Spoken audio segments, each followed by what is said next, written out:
Alright, halo guys. Nah, Oke.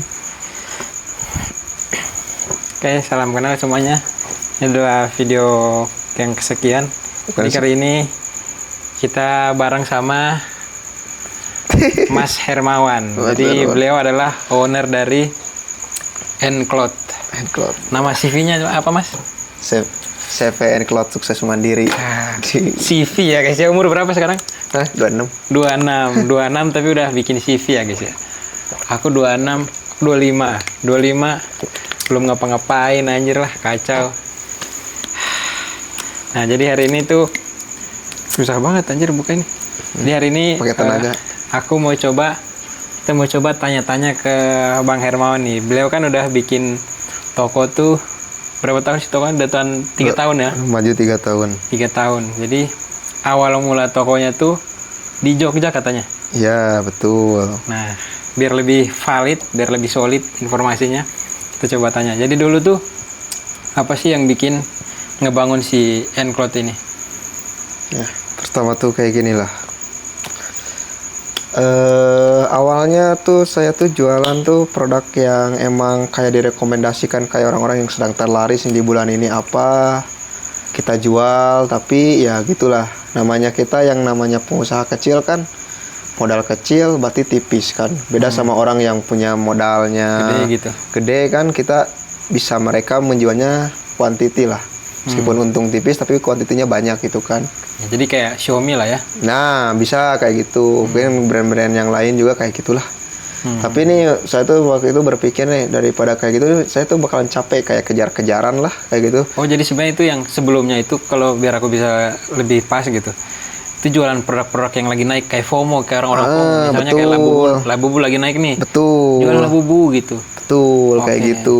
Terus sampai akhirnya di titik kayak ini bakalan repot kalau harus ngejar-ngejar. Makanya akhirnya bikinlah produk sendiri. Produk sendiri, betul. Tapi itu udah langsung Encloud atau apa dulu? Enggak, dulu tuh gini. Saya tuh sempat ada yang kayak bingung lah.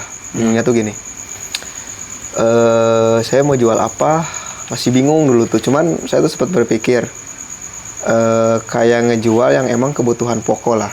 Ya. Tapi di bidang fashion.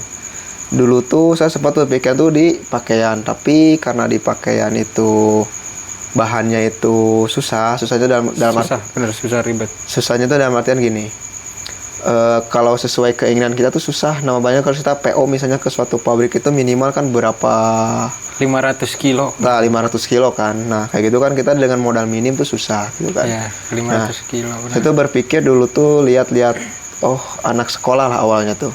Oh mereka pakai tas nih, oh tas itu kebutuhan pokok kayaknya. Nah saya kepikir, oh jualan tas nih kayaknya cocok nih, mungkin. Itu masih berandai-andai lah, mungkin. Tapi saya mulai tekuni, pelajari, oh ternyata bikin tas itu nggak serumit pakaian kalau menurut saya. Kalau tas itu ya mungkin bahan-bahannya tuh udah pada umum kayak sama itu lagi gitu. Itu lagi lah bahan-bahannya tuh. Dimulai kayak di brand yang udah terkenal juga, ada di brand yang depannya itu kan bahannya tuh kan dari Kodora 1000, itu udah lumrah dari zaman dulu sampai sekarang, tapi bertahan kan. Beda sama pakaian. Pakaian tuh tiap tahun nama bahan itu pasti ganti. Kayaknya nggak cuma tahun, bulan juga kayaknya ganti. Nah itu kan kayak gitu. Yang namanya pakaian tuh kayak gitulah. Maju terus dia. Nah gitu lah, nah jadi saya tuh berpikir lah, mending bikin tas lah. Tas itu jangka panjang, kebutuhan pokok juga dipakai setiap hari. Orang kemana-mana pakai tas kayak gitu. Nah sempat berpikir, awal itu saya ngejual tas anak dulu ya, belum fokus ke Encloud. Jualan tas yang lumrah dipakai anak-anak. Nah tapi dipikir-pikir juga nih, kayak kita kejar-kejaran sama orang lain, ada juga yang ngejual nih model sama di harga yang lebih murah dibanding kita.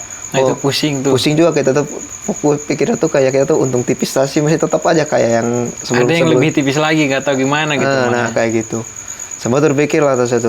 Udahlah, saya tuh mungkin nih, saya tuh kayak harus bikin merek sendiri, meskipun modelnya sederhana, tapi merek sendiri punya nilai sendiri lah, kayak gitu. Nah berpikir, saya tuh nyari tahu cara bikin merek kayak gimana. Dulu tuh bikinlah saya tuh merek dulu tuh, pendaftaran merek kurang lebih tuh 6 bulan tuh jadi sertifikat, kalau nggak ada kendala lah kayak gitu. Sampai saya tuh berpikir, suatu saat saya harus bisa ngejual merek sendiri gitu kan. Orang lain juga bisa, kok saya gak bisa gitu kan. Tapi pasti bisa, saya berpikir itu kayak gitu. Mungkin kayak gitu sih awalnya tuh. Nah, saya berpikir tuh dulu, oh saya tuh harus bikin Shopee Mall nih kayak gini, TikTok Mall kayak gitulah, Lazada Mall. Oke. Nah, itu langsung ke mall ya? Soalnya gini, saya tuh dulu sempet saya lihat-lihat dulu lah orang lain kan yang punya merek sendiri tuh rata-rata e-commerce itu pasti mall. Oh mungkin karena orang bisa kenapa pilih mall, orang tuh langsung percaya kan ketika kita beli di suatu mall pasti percaya itu merek dia sendiri dengan kualitas bagus gitu kan. Nah saya tuh sempat bikin Shopee Mall, udah perhiasan udah jadi. Nah di situ saya tuh mulai bisa mengembangkan lah. Oke, gitu. Berarti dia tahapnya jadi kayak di awal tuh betul-betul merayap-rayap dulu, terus sampai di tahap masuk di Shopee Mall. Nah di Shopee Mall itu baru dia mulai menunjukin pertumbuhan yang signifikan, berarti kurang lebih kayak gitu ya? Betul, kayak gitu. Oke, terus tas. Tapi berarti sekarang kan tasnya berarti udah jalan ya, udah betul-betul fokus di tas tuh berarti udah hampir 3 tahun lah ya? Untuk fokus di brandnya itu kurang lebih lah setahun lebih lah. Kalau fokus di brand, setahun di branding nih baru di brandingnya tuh di merek kita tuh yang emang fokus di Shopee Mall-nya tuh baru setahun lebih lah. Berarti yang mungkin setahun yang sisanya yang awal-awal tuh kayak betul-betul masih riset. Nah kayak gitu, kayak buat pembelajaran lah. Meskipun capek ya pembelajaran namanya juga. Gitu. Terus selama ngebangun si branding ini nih, dari awal waktu awal bikin kayak proses kita riset bahan dan sebagainya, pernah nggak sih bikin sebuah kesalahan, dan kesalahan apa sih yang paling diingat gitu? Kalau kayak mungkin kita pertama kayak pasti awalnya pasti beli bahannya pasti sedikit kan? Nah sedikit itu pernah nggak bikin kayak pas pertama kali beli ternyata bahannya ini, terus pas kedua bahannya kita pengen riset yang lebih murah tapi malah aneh gitu. Pernah nggak ada kesalahan-kesalahan yang jadi gini gitu? Dulu tuh saya tuh berpikirnya tuh yang namanya jualan merek itu harus perfect lah, sempurna gitu kan. Saya meniru suatu brand yang besar, bahannya ini, dengan saya modal dengan seminim mungkin gitu kan. Oh ternyata itu prinsip yang salah gitu kan. Oke, jadi dengan budget yang sekecil-kecil itu salah juga ternyata? Salah. Jadi dalam artian gini, kita harus mengondisikan dengan yang modal yang kita punya juga. Ya meskipun kita tuh pengen membuat suatu produk itu dengan sempurna kan. Meski harus mirip lah dengan brand-brand yang besar gitu kan. Balik lagi ke diri kita. Kita mau ngejarnya nih pasarnya di kelas mana? Mau kelas menengah, kelas atas, tapi saya sarankan jangan di kelas bawah. Kita capek, pasti kelas bawah itu bukan saya merendahkan orang kelas bawah kan. Pasti orang kelas bawah itu beli suatu produk tuh, tas itu menurut saya itu di bawah 50.000. Oke, dengan uang 50.000 itu kan kita yang namanya penjual kan harus bisa mengalokasikan yang namanya budgeting kan buat beli bahan kayak gitu kan, buat jadi HPP tuh berarti untungnya tuh tipis kayak gitu. Maka jadi ketika kita menargetkan suatu pasar lebih baik menengah ke atas. Kalau jualan produk kayak gitu. Nah dulu tuh saya kesalahannya tuh mikirnya tuh saya harus sempurna nih, mengejar kelas atas gitu kan, menengah ke atas gitu kan, kayak brand-brand yang udah gede. Oh ternyata itu salah. Saya tuh makanya harus ada istilah belajar dari kesalahan, emang benar. Dulu tuh saya tuh bilang gini, saya harus bisa nih nyampe brand kayak yang gede. Oh tapi ternyata itu kita harus bertahap juga kan, dari level 1, level 2, level 3 baru kita bisa mungkin mengarah ke sana. Nah awalnya itu saya bikin suatu produk tuh dengan barang yang sempurna. Oh ternyata gak sesuai yang saya bayangkan nih. Ketika saya mikir tuh ini bakalan laku, ternyata tidak laku. Jadi kalau di bisnis itu kalau nggak salah ada namanya sindrom Mother's Baby Syndrome. Jadi kita tuh seolah-olah kita tuh seorang mama, terus kita punya produk itu kayak babynya kita gitu. Betul. Kita tuh mendewakan produk ini produk yang terbaik, ini produk yang paling keren di pasaran, yang paling menang lah di pasar. Tapi ternyata itu baru menurut kita tuh. Iya. Nah gitu, makanya gini, ada istilah kan yang menurut kita baik belum tentu menurut pasar baik juga kan. Nah kayak kita gitu harus cari tahu di pasar maunya apa. Nah gitu. Kayak gitu. Nah sampai saya dulu tuh dengan harga segitu nggak ada penjualan, itu toko posisi udah jadi toko mall. itu udah mall tapi belum ada penjualan. Belum ada penjualan, cuma 1-2 lah gitu kan. 1-2 tuh per hari. Per hari gitu kan. Makanya saya tuh mikir, oh ini gimana nih caranya kayak saya tuh. Nah saya riset lagi nih. Saya cari orang itu kecenderungan itu beli barang itu yang harga berapa, kisaran berapa gitu kan.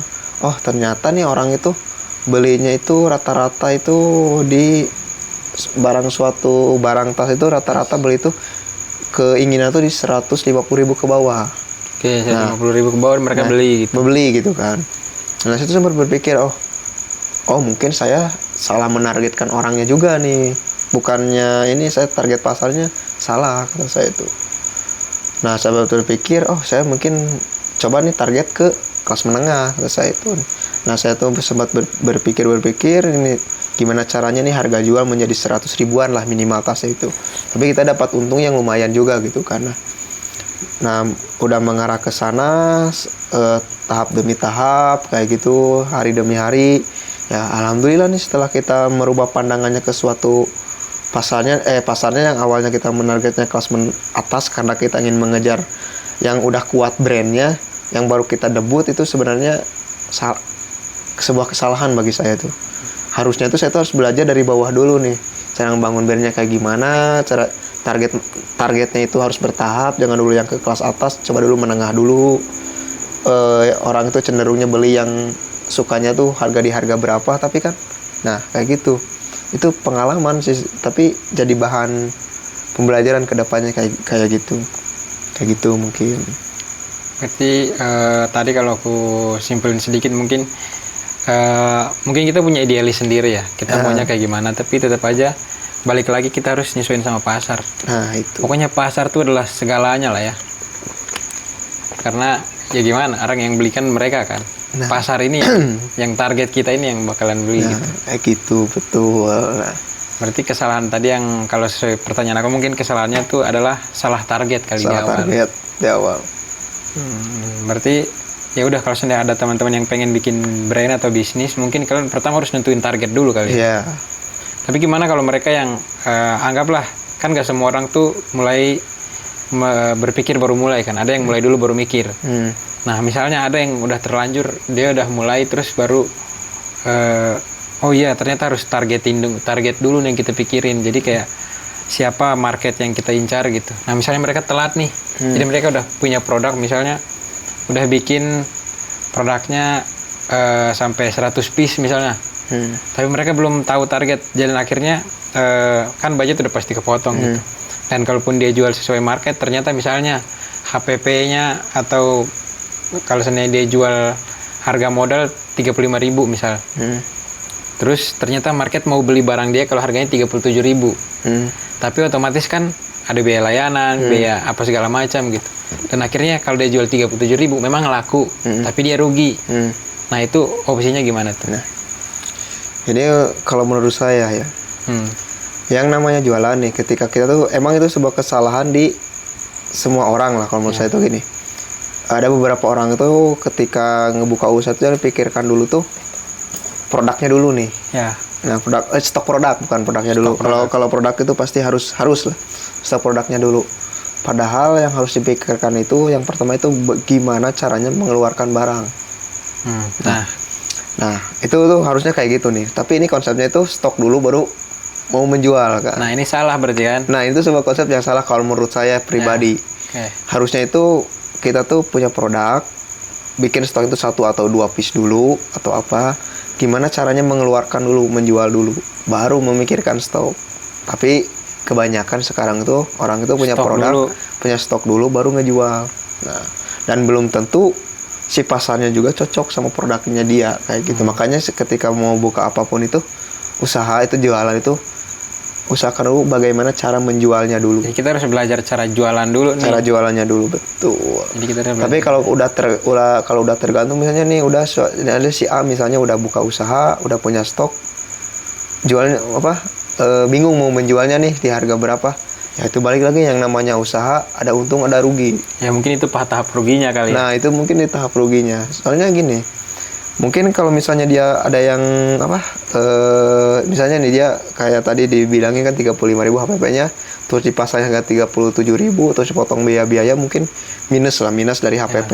Nah itu balik lagi mau kita barang tetap berbulan-bulan segitu gak jadi uang, atau kita mengorbankan kerugian misalnya 10 nyampe 30%, tapi kita ada uang buat memutarkan lagi itu suatu produk. Jadi si uang produknya lagi. Uang ini bisa kita bikin produk yang lebih bagus lagi mungkin jadi menyesuaikan sama pasar kayak gitu. Itu tergantung lagi nih ke orangnya juga. Kayak gitu. Nah, kalau gitu berarti kita ini ngaruh lagi ke pembahasan soal produk tadi ya. Abang berarti waktu dari awal itu udah coba bikin berapa SKU yang abang ya. Saya itu dulu tuh pertama itu saya coba-coba dulu tuh. Coba-coba itu dalam artian gini, bukan coba-coba kita nggak ada riset gitu kan. Coba-coba dulu kita bikin tuh minimal waktu itu tuh 5 SKU. 5 SKU lah. 5 SKU lah. Banyak 5 desain nih. 5 desain, tapi desainnya itu sebenarnya sama-sama aja, cuman kita tuh kayak mengkombinasikan bahan aja. Tapi modelnya sama.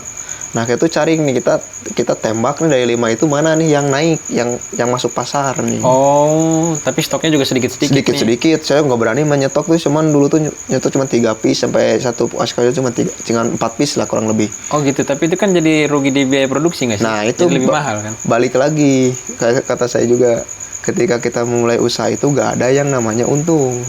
Mulai itu pasti rugi. Pasti rugi. Jangan dulu mengharapkan untung pasti rugi. Sebenarnya, iya benar sih. Kayak gitu. Tapi kalau dibilang sebenarnya kalau dibilang untung, nggak semua orang tuh pas mulai itu mikirin untung. Iya. Mereka tuh tahu bahwa pasti rugi, tapi maksudnya orang-orang tuh pasti berpikir kan bisnis tuh gimana caranya mengelola risiko kan. Iya. Jadi gimana caranya memang rugi, tapi ruginya seminimal mungkin. Iya. Tuh.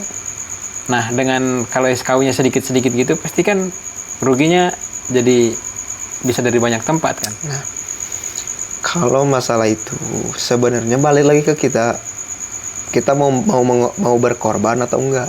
Oke. Kalau mau berkorbannya setengah-setengah ya udah. Kalau mau all in ya silakan. Ya, oke. Jadi kalau kata Warren Buffett, dia bilang jangan pernah bermimpi untuk membuat uang, menghasilkan uang kalau kamu nggak mau kehilangan uang. Nah, itu.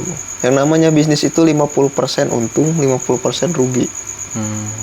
Di tengah-tengah itu sebenarnya kalau kita usaha tuh ibarat perjudian. Hilang uang, dapat menghasilkan uang. Nah, kayak gitu. Sebenarnya sama-sama aja. Makanya nih, bagi orang-orang yang penjudi, kamu cocok di pengusaha.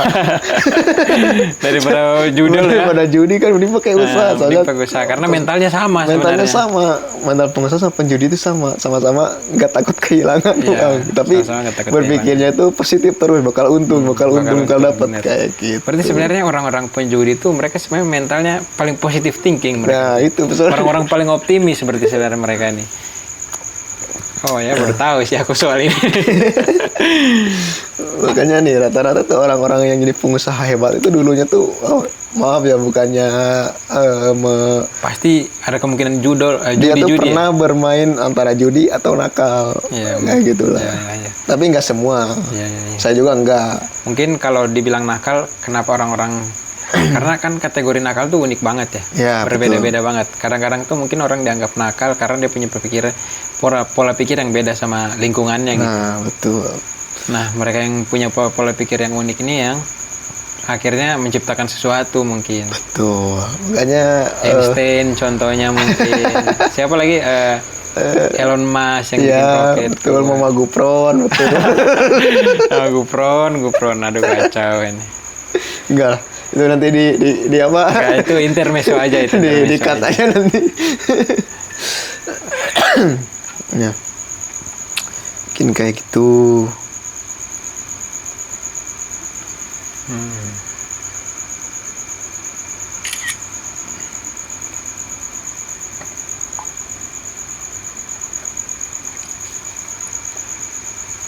Nah, terus berarti kan kemarin udah bikin tas tuh. Nanti rencananya ke depan apakah bakalan bikin yang lain lagi atau masih stay dulu di tas mungkin setahun 2 tahun gitu?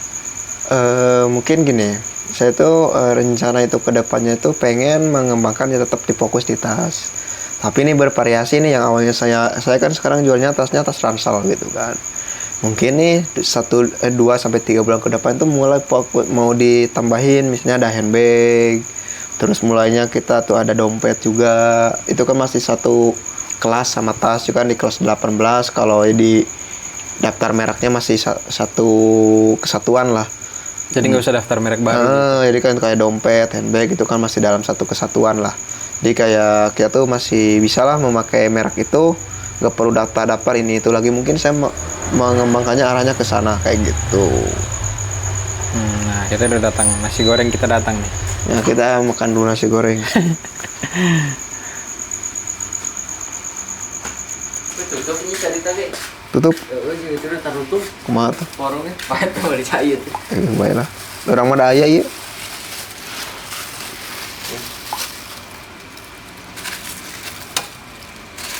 Nah, konten. Heeh. Campar ya lain. Ketiau. Oh iya petiau. Iya.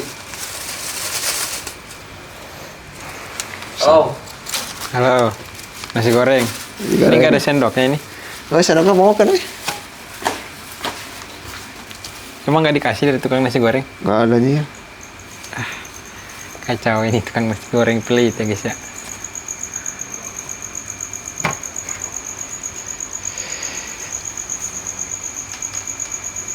Berarti dari awal tuh memang langsung fokus ke marketplace ya, online.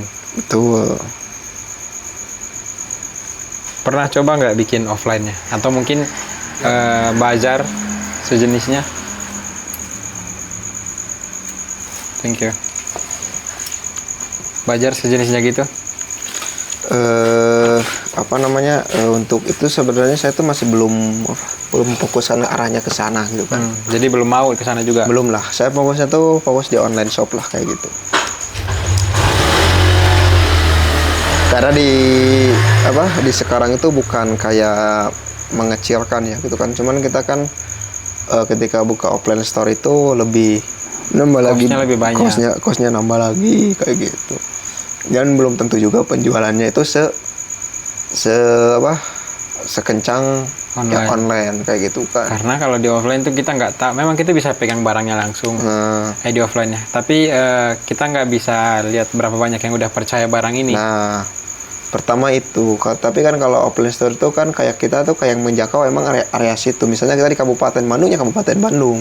Iya. Ada yang di luar tapi nggak. Ya kebetulan lewat aja. Kebetulan gitu. lewat aja mungkin beberapa gitu. Kalau itu juga mungkin kalau udah yang tahu sama brand kita kayak gitu. Nah, tapi kalau online ini sangat-sangat worldwide ya. Ya luas lah jangkauannya. Kayak gitu. Jadi kalau pembahasan yang tadi ini misalnya ada orang pengen bikin sebuah usaha baru, entah mungkin itu brand atau yang lain, kira-kira apa nih yang harus dia pertimbangkan? Mungkin 2 atau 3 hal deh, biar sedikit ya nggak terlalu banyak. Karena kadang-kadang kalau terlalu banyak orang malah jadi idealis banget kan. Kira-kira apa nih yang udah dipelajari aja? Yang perlu dipertimbangkan tuh gini, ketika kita pengen bikin brand, kita harus kita harus benar-benar jangan ketika bikin sesuatu karena kita pengen gaya-gayaan lah. Jadi aku pengen aku bikin satu nih. Ya, pengen satu nih. Pengen punya brand sendiri nih, tapi kita tuh punya brand tapi kita tuh nggak tahu nih arahnya kemana gitu kan. Arahnya tuh artian gini, kita punya brand nih, kita bikin misalnya nama ABC misalnya tuh. Dia pengen jual misalnya jualan sepatu misalnya itu. Nyambung. Nah, tapi dia bisa gak ngeluarinnya dulu. Dia bisa nggak jualin sepatu ini? Nah, itu dengan merek itu. Nah, bikin suatu merek itu ketika kita udah mempersiapkan itu misalnya nih, ketika kita udah tahu nih cara jualan sepatunya kayak gimana nih, udah bisa ngeluarkan nih, meskipun nih dalam artian yang sebelumnya dia ngejual brand A misalnya atau brand C dengan untungnya tipis, tapi dia udah bisa mengeluarkan gitu. Nah, dia pasti bakal berpikir nih, kalau kita pakai brand sendiri nih gimana nih. Nah, salahnya itu ketika kita pengen bikin suatu merek atau suatu apa dulu yang kita jual dulu, keluarkan dulu sebisa mungkin. Ketika kita udah punya suatu barang, keluarkan dulu kita lakukan penjualan dulu. Bisa gak sampai kita terjadi penjualan? Ketika udah ada penjualan nih, baru kita memikirkan suatu merek kalau menurut saya. Oke, jadi mereknya tuh mikir nanti mereknya, yang penting barangnya kejual dulu. Jadi sebelum kita bikin si mereknya, kita bikin barangnya kejual dulu. Nah, betul. Jadi mungkin kita bikin barang tanpa merek lah jatuhnya. Nah, bisa jadi, tapi pakai merek orang lain juga bisa nih. Dalam artian kita belajar dulu cara mengeluarkannya dulu barang. Misalnya Jadi nih kita anggap aja aku jadi reseller dulu nih.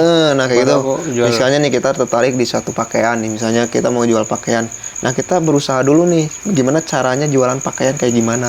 Sampai closingan lah, kayak gitu, sampai keluar barangnya. Nah, baru nih ketika kita udah bisa mengeluarkan barang, baru kita mikir merek, kita bikin produk sendiri. Kayak gitu. Jadi ketika bikin produk sendiri itu bagus. Bagusnya tuh gini, ketika membikin produk sendiri, punya merek sendiri, kita menjual merek kita kayak gitu. Dibanding sebelumnya yang kita awalnya jualan produk yang orang lain, sekarang berganti ke ngejual Barang sendiri. kayak gitu. Oke. Berarti tadi yang poin pertama kita harus tahu cara jualan dulu lah ya. Nah, itu. Poin pertama kita harus tahu cara jualan dulu, terus jangan idealis sama kita memikir mereknya apa dulu nih, nama Iya, mereknya dan betul. sebagainya gitu. Oke. Terus tadi aku ada satu pertanyaan lagi tapi aku lupa bentar. Ngeblank Kalau jualan ya kayak gitulah. Ya, kalau pengen suatu jual, tapi itu juga kan bukan opsional sih, kayak emang kita tuh harus belajar dulu cara mengeluarkan barang. Kalau pengen terjun di jualan kayak gitu. Oh ya, ini aku pengen tanya lagi. Kan selama 3 tahun ngebangun Encloud ini kan perjalanannya panjang ya, 3 tahun tuh nggak singkat. Orang-orang dalam 1 bulan aja bisa ganti pekerjaan 3 kali kan. Ini Encloud bertahan dalam 3 tahun di satu bidang yang sama, tas dan maksudnya fashion itu lurus banget lagi itu tas. Maksudnya fashion tas nggak pindah ke sepatu, nggak pindah ke baju, nggak pindah ke topi dan lain sebagainya gitu. Jadi gimana caranya biar bisa sefokus itu, sebertahan selama itu, sekonsisten itu selama 3 tahun? Apa pernah nggak sih selama 3 tahun itu dalam perjalanan kayak miring tiba-tiba kayak aku mau kerja dulu ngumpulin modal biar bisa lebih banyak lagi atau gimana gitu? Nah, sebenarnya kan yang namanya usaha itu pasti ada yang namanya fase pendewasaan. Oke, fase pendewasaan itu dalam artian gini. Yang namanya kita ngerintis, apalagi dari nol, itu 1 tahun pertama itu tuh berat, fase berat. Tapi kita harus berpikirnya gini, kita udah mengorbankan waktu, misalnya kita udah 1 tahun merintis, meskipun belum ada perubahan, kita harus berpikir ketika kita memulai itu motivasinya apa gitu kan. Motivasinya kita harus bisa jadi pengusaha kan. Nah, kita harus, ketika kita udah goyah iman kita, ketika goyah pasti ada yang namanya goyang lah iman kita tuh ketika itu. Ada godaan lah. Ada lah godaan. Yang namanya jualan tuh kan, saya dulu kan bilang gini, enak dulu saya kerja itu sebulan udah dapat gaji, udah pasti saya usaha rugi terus, malahan minus kayak gitu, udah untung pas-pasan gitu kan. Pasti ngalamin pasti itu. 1 tahun pertama itu pasti yang namanya, kalau kita konsisten selama 1 tahun bertahan, bisalah punya mental usaha. Tapi kalau di bawah 1 tahun kita udah mulai nyerah, mulai gini-ginilah, terus nggak melanjutkan yang telah dia bangun, ya udah jangan lanjutkan lagi usahanya.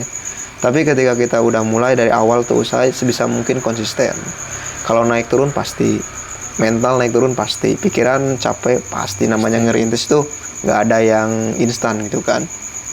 Nah, ditambah itu tuh tahun pertama itu kalau saya bilang tuh pasti rugilah semua yang usaha tuh, pasti capek mental, capek uang kebabat habis pas-pasan tuh apa itu, mental tuh udah pasti udah berkali-kali itu kayak kita tuh kayak nomor 1 digebukin terus lah mental tuh. Tapi itu di situ ketika kita udah punya mental usaha, mau segimanapun nanti kedepannya kayak gimana, itu pasti kita tuh bakalan kuat.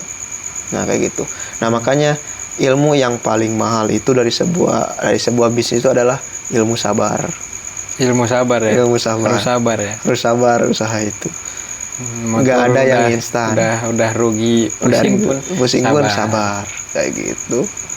Tapi kita harus konsisten tiap hari. Jangan kayak kita tuh udah 1 tahun nih usaha gini-gini aja nyerah lah gitu kan. Itu gak boleh sebenarnya. Gak boleh lah kalau menurut saya. Harus ketika harus ingat ke kita, motivasi ke kita memulai itu seperti apa ketika mulai usaha itu. Sayang toh uang yang udah kita korbankan selama 1 tahun itu masa jadi nol gitu kan. Nah harus mikirnya ke sana juga. Kayak Berarti gitu. sebenarnya jawaban tuh sangat-sangat simpel tapi susah. Karena kan balik lagi ke motivasi nih. Iya, kayak Sementara gitu. kayaknya nggak semua orang tuh bergerak karena motivasi. Jadi ada orang itu yang bergerak impulsif. Nah, Jadi kayak, oh ini lagi tren bikin brand, aku bikin sendiri. Tapi dia lupa kalau dia harusnya punya motivasi tersendiri. Apa yang bikin dia sampai akhirnya mau effort dan mau mengorbankan waktu, uang dan sebagainya untuk bikin usaha itu gitu. Jadi sebenarnya kalau jawabannya kayak gitu emang itu sangat simpel dan sangat basic banget. Tapi itu kuncinya yang paling kunci lah. kita tuker kue tiaw ya.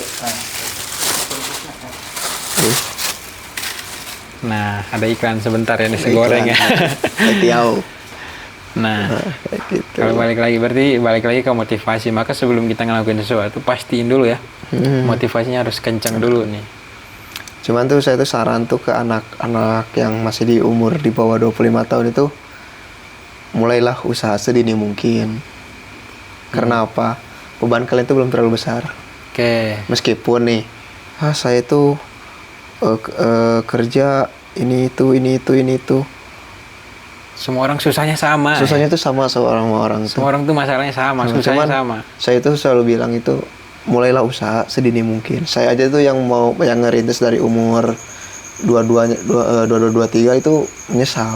Kenapa saya tuh nggak dari umur di bawah 18 itu, gitu, 18 atau 19 atau 20 lah gitu kan. Kalau 15 itu saya masih main-mainnya lah. Sama aku juga 15 kayaknya masih main kelereng. Masih main kelereng gitu kan. Kayak gitu. Ya, makanya tuh saya selalu kalau ketika ngobrol nih, saya tuh sama teman-teman sama adik kelas di kampung atau sekolah, selalu bilang itu gini, kalau kalian berminat di bidang usaha, mulailah sedini mungkin. Karena apa? Ketika kalian mungkin maaf ya itu kan, kalau udah nikah, meskipun ada yang umur 22 tahun atau 20 tahun menikahnya, sebisa mungkin itu memulai usaha itu ketika kalian masih single. Soalnya apa? Kalau kalian udah nikah itu, ketika mulai usaha itu banyak pertimbangan. Iya, kalau mau rugi sedikit, ini kemungkinan keuangannya bermasalah lagi. Nah, misalnya gini, ketika kita udah menikah nih,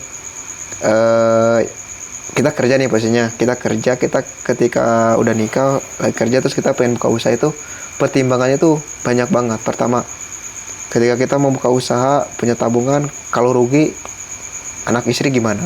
Iya, mereka pasti ngerasain kerugiannya. Kerugiannya juga, gitu kan. Ibarat kata, kalau udah menikah itu kita punya perut 2, kalau belum menikah itu kita 1. Meskipun kita rugi itu, kalau masih single itu ya Kita masih nggak makan sendiri. nggak apa-apa gitu. Kan kita masih makan tuh, laki-laki tuh kita kan minta ke temen atau apalah Bisa, dikasih gitu, gampang. kita gampang. Tapi kan kalau udah punya berkeluarga itu malu pasti. Nah kayak gitu, makanya tuh selalu bilang itu, ketika kita memulai usaha itu pada saat mulai sedini mungkin, sebisa mungkin pada saat single Iya. gitu.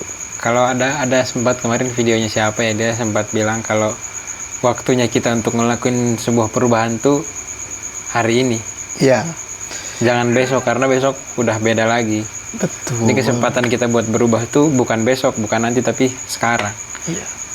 Makanya tuh ada peribahasa itu, apa sih yang ditakutkan di masa sekarang? Waktu itu kejam. Waktu itu gak bisa kita ulangi kembali. Kita gak bisa flashback ke belakang, itu yang telah kita lakukan sehari-hari seperti apa itu kita gak bisa. Makanya tuh saya tuh selalu bilang, selalu mengingatlah ke diri sendiri itu. Motivasi hidup tuh kalau pagi tuh, saya tuh harus bisa melakukan sesuatu, jangan diam terus. Soalnya kalau misalnya saya tidak melakukan, saya misalnya tidur-tiduran atau main HP, itu waktu saya itu berarti sia-sia. Udah lewat karena main HP gitu. Karena main HP kayak gitu. Makanya sebisa mungkin itu lakukan hal-hal positif, kegiatan yang bisa upgrade diri kita, terus bisa meng-up kita gitu kan. Makanya yang paling menakutkan itu adalah waktu itu kejam kayak gitu. Bicara soal upgrade diri nih, menurut abang komunitas atau teman-teman yang di satu circle yang sama, misalnya kalau kita pebisnis mungkin teman-teman kita bisnis rata-rata gitu, itu tuh seberapa ngaruh ke mental atau mungkin ke cara berpikir dan sebagainya? Sebenarnya gini, itu tuh lebih ke pergaulan ya mungkin. Oke. Kalau kita yang pergaulannya sama pembisnis, ya mungkin kita jadi pembisnis. Kalau kita pergaulan sama, mohon maaf, ke karyawan, ke jadi karyawan, pasti kita jadi karyawan. Makanya nih, ketika kita pengen sesuatu, bergaulah dengan sesuatu yang berhubungannya juga. Gitu. Soalnya biar nanti ada daya tarik nih. Daya tarik misalnya gini, ketika nih Motivasi juga nih, kita melihat, kita gabung nih sama orang-orang yang mau bisnis misalnya. Oh ini bisnis tuh ini menghasilkannya segini. Oh ini sebulannya dapatnya ratusan juta misalnya. Oh jadi kita tuh ada rasa motivasi ketertarikan. Ya, jadi aku pengen ngalahin dia juga, tapi kita bersaing sehat ya, maksudnya kayak bukan gitu. Bukan kusantet, bukan. Nah mungkin kayak gitu. Kalau masalah pergaulan itu bagus sebenarnya. Kalau kita berhubungan dengan misalnya nih pengen bergaul dengan yang berwirausaha, pasti kita juga bukan kebawa ke berwirausaha pasti. Kita ada nantinya ketertarikan lah kayak gitu. Oke, jadi sebenarnya kalau komunitas itu sebenarnya cuma membantu kita buat motivasi dan ketertarikan balik lagi aja gitu ya. Nah kayak gitu. Itu memang sangat-sangat penting juga menurut aku juga. Aku sebagai seorang yang bisa dibilang lumayan pilih-pilih temannya, bisa bilang mungkin introvert atau selektif, nggak ngerti aku juga. Menurut aku itu penting juga, itu bagus kalau kita punya teman yang, aku tuh selalu berusaha untuk, kalau aku ya ini, kalau saya sendiri tuh aku pengen punya teman tuh kalau bisa dia harus lebih bagus dari aku. Kalau seandainya dia lebih jelek dari aku atau kurang, biasanya gak aku temenin. Bukan apa-apa ya, maksudnya kayak kita kan harus jangan pernah jadi, ada patah yang bilang jangan pernah jadi orang yang paling ganteng di satu ruangan. Jadi kamu tuh harus jadi yang paling jelek di situ. Kenapa? Karena kalau kamu jadi yang paling ganteng berarti lingkunganmu jelek semua. Iya. Kalau kamu jadi yang kayak, mungkin sebenarnya kalimatnya lebih cocok bilang jangan pernah mau jadi orang yang paling pintar dalam satu ruangan. Jadilah orang yang paling bodoh dalam satu ruangan, karena kalau gitu berarti teman-teman kamu pintar semua gitu. Iya. Kamu yang paling bodoh, kamu bisa belajar ke mereka gitu. Jangan jadi bodoh terus. Harus belajar. Jadi nanti pas ini misalnya kamu levelnya udah sama, kamu pindah lagi ke tempat yang lebih. Gitulah. Intinya ya yang kita bicarakan itu kan bukan kita menyombongkan diri atau apapun itu. Ya sebenarnya bukan, cuman kalau kita mau maju kan pasti harus ada yang dikorbanin Ya, kan. betul. Sama aja kayak jualan sebenarnya. Kalau kamu mau jualan, pasti kamu harus rugi di awal kan. Kayak kamu harus beli bahan dulu, terus jahit dulu atau gimana, terus jadiin barang. Nah selama proses itu kan kamu udah kehilangan uang tuh. Baru nanti akhirnya kamu jual, kamu dapat profit untung. Nah di situ ada yang dikorbanin dulu baru dapat keuntungan. Pasti. Itulah. Harus ada yang dikorbankan. Itu mengorbankan apa? Kalau mungkin aku banyak mengorbankan kesenangan dan teman-temanku kali ya. Jadi aku temanku juga nggak terlalu banyak amat. Yang kenal, yang tahu banyak sih, cuman yang ngobrol sedikit itu lagi. Intinya mah kalau kita pengen berwirausaha atau apapun itu, mulailah sedini mungkin. Ya mulai sedini mungkin, karena kalaupun gagalnya lebih cepat gitu. Iya, soalnya kita masih, power kita itu, tenaga kita masih gede. Masih banyak. Apalagi kita kalau masih single, kalau misalnya kita gagal, kita masih mengisi perut sendiri. Beda sama kalau udah nikah itu, kalau apalagi udah punya anak, kita pasti mengisi 3 perut kita, perut anak, perut istri. Iya, itu yang jadi berat tuh di situ tuh, karena tanggungannya banyak. Makanya tuh yang paling bagus berwirausaha itu ketika single dan umur sedini mungkin. Ketika jatuh biar kita langsung berdiri kayak gitu. Dan ketika berwirausaha itu atau jualan itu sabar Ya, intinya sabar. nomor 1 itu sabar. Itu ilmu yang paling mahal dalam bisnis, itu sabar. Karena kalau nggak sabar, karena mungkin ngambil keputusan yang salah juga ya. Nah betul. Mau makan dulu kah? Makan dulu lah. Makan dulu. Dah, Kita matiin dulu aja lah ya. matiin dulu aja. Anjing.